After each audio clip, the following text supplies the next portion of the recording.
Hi, I'm Norman A. Hood, financial advisor and host of the Exit Plan Show. I interview America's top advisors like today's guest, Matt Brothers of Pepper & Brothers in Nashville, Tennessee.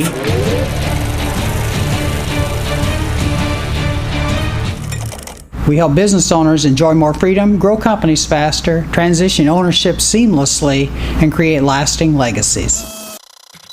Welcome to the show, Matt. Thank you. Nice to meet you. Thank you for having me. Guess it's okay to call you Matt? Absolutely. Okay. Yeah, please.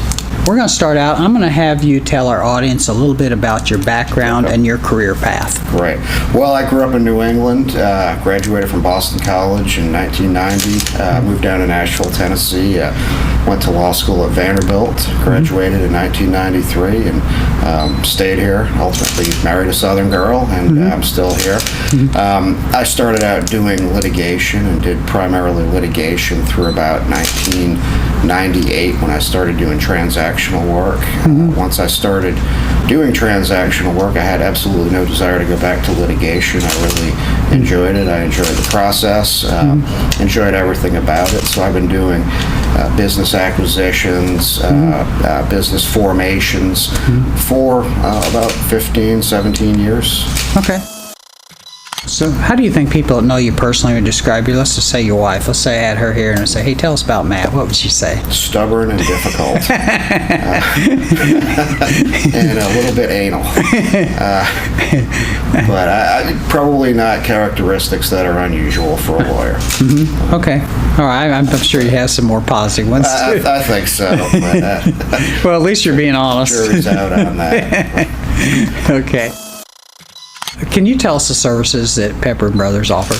We do primarily commercial and corporate transactions and litigations. Okay. And my partner, Ross Pepper, has most of the litigation work. I still keep my hand in some. We have associates working for us who do both litigation and transactional work.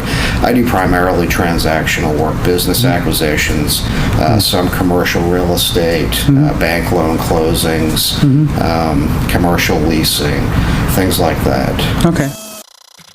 What differentiates you from some other law firms? I mean, off the top of my head, I'm thinking it's nice to have the litigation and the planning both in the same practice. Right. It's good because we're a smaller practice and we have that, and people can come to us. We're not necessarily trying to undercut the fees of bigger firms, but we can operate a little more efficiently. So we do offer a pretty wide range of services, and people spend a lot less money and generally get more efficient service. For example, if there's a transaction, I might be involved for almost every aspect of the transaction except for the sale, the actual listing of the business, some of the tax planning. Whereas at a big firm, you might have a transactional attorney, an employment attorney, a commercial real estate or a leasing attorney, and you could have 4 or 5 attorneys working on the same project when it's not always necessary to do that. Yeah, especially if they're all in a room at the same time. Exactly. If it's a $100 million merger, something like that, I understand why you need a team. But if it's a transaction that's 25 or 30 million or less, then it's not always necessary. Okay. And so I think we provide pretty efficient service. Okay. What do you like to do the most about at your firm? Is there any one thing you like to do more than anything else? I love the business acquisitions. I like the process. I like the fact that while regardless of who I'm representing, buyer or seller, it remains to some degree adversarial, but the parties are working towards a common goal. Right. Party A wants to buy something from Party B, and Party B wants to sell something to Party A. And that's the common goal, and there's always room for compromise, and we generally get there. Okay. So next question is, I'm going to talk about your why. I mean, it could be a couple whys. Why did you decide you want to be an attorney, and then why did you specialize in this particular area? I decided when I got out of college, I frankly did not want to get a job. And I wanted to go to graduate school, and I thought law school would provide me a lot of opportunities. There are a lot of attorneys, and I think you probably met with one earlier, Jim Cumbie. He's an attorney. He doesn't necessarily practice law. He's a business intermediary. So I wanted to give myself some education where I could go into business or go into law, depending on what I wanted to do at the time. And decided to go into law. As far as how I got into transactional work, I represented a pretty good-sized business broker in a litigation matter, and got to be friends with the president of that brokerage firm.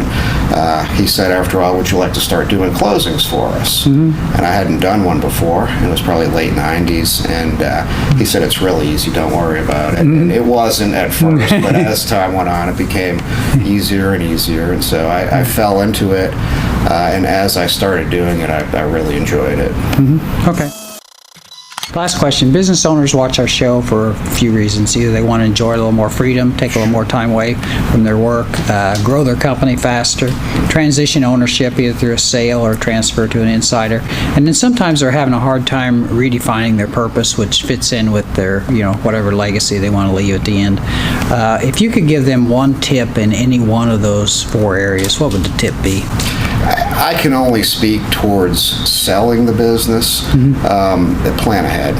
Okay. Plan ahead all the time, whether it's by way of a shareholder agreement where everybody will have to vote with you if you want to sell the business. Have your corporate records ready. Talk to someone in advance, a professional who can maybe recast your financials and get you more money. But plan ahead and have a goal. Okay. And I've seen so many people who say, I want to sell my business, and you say when, and they say now.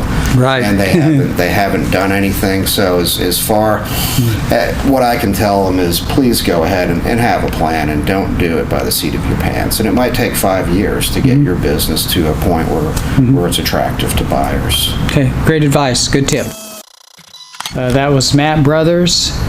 He's with Pepper & Brothers in Nashville, Tennessee. For more information about Matt and his firm, please check out the show notes for this episode on our website.